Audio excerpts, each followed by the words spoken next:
on the packages that you were mentioning at the beginning, um, what other packages or coverages would you suggest? You mentioned potential lawsuit, your neighbor Oh yeah. tripped Yeah. on your yard.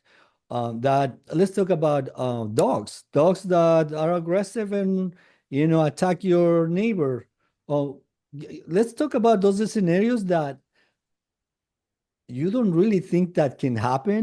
But look, I had a situation one time that my cat went to someone else's house, and this lady, grumpy lady, I'm not gonna say the name, grabbed my cat.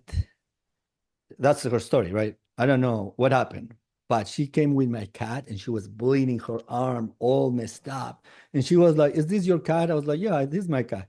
And she was like, "Yeah, he got into my house. Tried to get him out, and he freaked out and attacked me." Is there insurance for that? Even though my cat went, it didn't happen in Yeah. my house. It happened across the street. So I'm sorry that that happened to you. My goodness, that's pretty intense there. I know that there have been dog bite situations that we've seen. That was a super weird situation Yeah. that I was able to solve it with a steak that was buying that night. I gave it to her. Here, sorry. It sealed, and it was like the next day she came with a thank you note. So Oh, that well, there you steak, go. That's part of being a people person.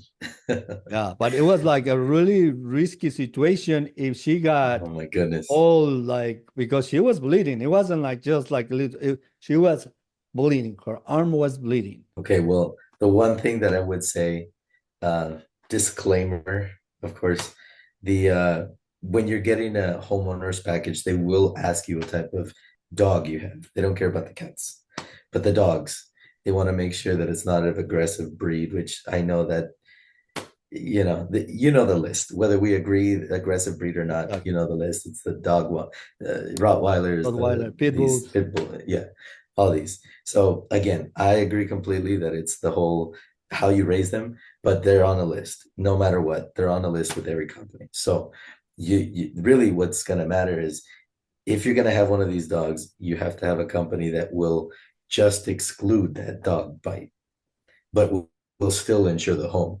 There are certain companies that will not take the homeowner's package at all. And there are certain companies that will say, okay, that dog's on the list, can't cover that one, but your pug will cover that one if that ever happens.